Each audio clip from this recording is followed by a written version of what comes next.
a few things to know about drop and stability in trail shoes. Run, boy, run. This world is not meant for you. Run, boy, run. Drop means how high your heel is in comparison with your toes.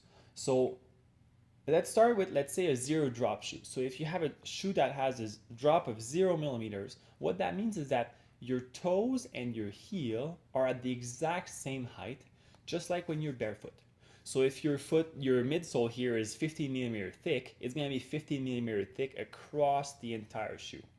If you have a 4 millimeter drop or an 8 millimeter drop, that's the difference in the height between your heel and your toes. So an 8 millimeter, for example, means that your heel is going to be sitting 8 millimeters higher than your toes in your shoe.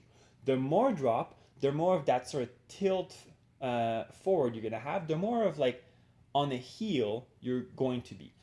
An important thing to know about drop is that it's not measured the same way in every brand. So some brands are going to measure only the midsole, which in that shoe is that kind of green area here, which is the absorbing foam, while other companies are going to measure with the lugs or with the insole. So always, take it with a grain of salt. Make sure that if you try like a 10 and an 8, it might not be very, very different. But in general, it's a good guideline. So if you try a 12 and a 4, or an 8 and a 4, or an 8 and a 0, you're going to have a lot of difference in the way it fits. But if you try, an 8 and a 6, they might as well feel very, very similar because it's not very far apart. And if it's a different brand, they might be measured differently.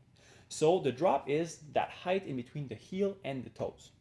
Now, the reason why drop is important is that the higher your heel is, the more difficult it's going to be to avoid heel striking.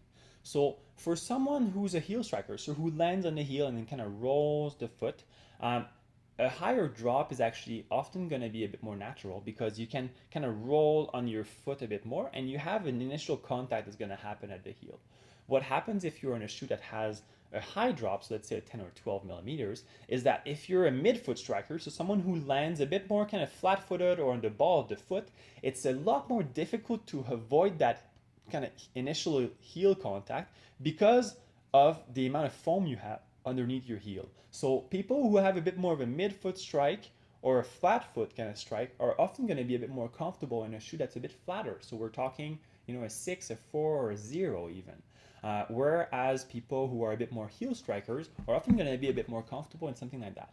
Now, if you want to go from heel striking and you're in a very high shoe and you want to work and change your technique and work your gait to be a bit more of a midfoot striker, the shoe is going to make a difference, right? So a shoe that's a bit flatter is going to allow you to land a bit more midfoot and to kind of load those springs and to land underneath you and use your body and your gravity to kind of generate momentum.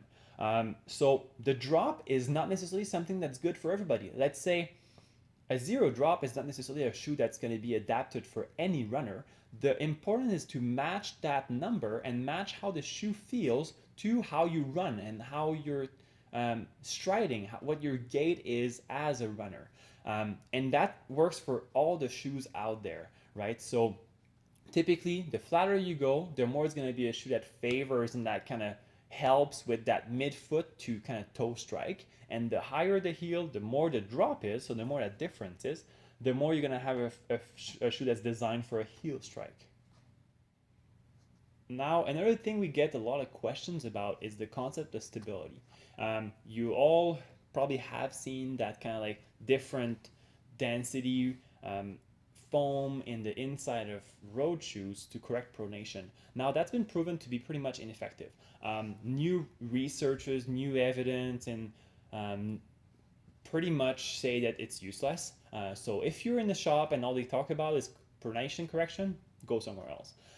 Now, the cool thing is in trail, we don't really have that problem because it's not really something that we use. What we're going to talk about is a lot more how stable and how stiff the shoe is and how much it guides you. And this is one of the reasons why we have everybody try a pair of shoes outside first, which is a soft shoe, which allow us to see how your foot moves and how much guidance you need, depending on how constant or how wobbly you are. And then that's going to tell us how stable of a shoe you need. So you have everything from a shoe that's very, very rigid, that's going to guide you a lot and kind of place your foot and do a lot of the work for you, all the way to very, very flexible and very nimble shoes that are going to be more sensitive, but where your foot is going to do a lot more work.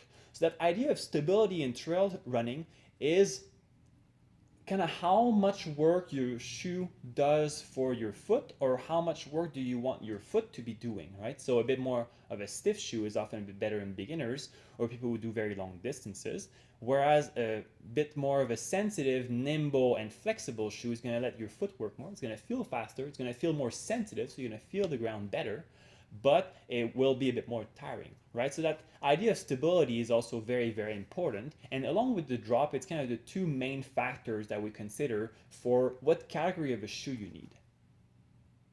Need any advice for trail running gear, or you need any beta for trails or for races or events happening in the valley? Come say hi. We're located on Beau Valley Trail in Canmore, right next to Domino's, and we are your source of reliable expertise in the valley for everything and any trail running.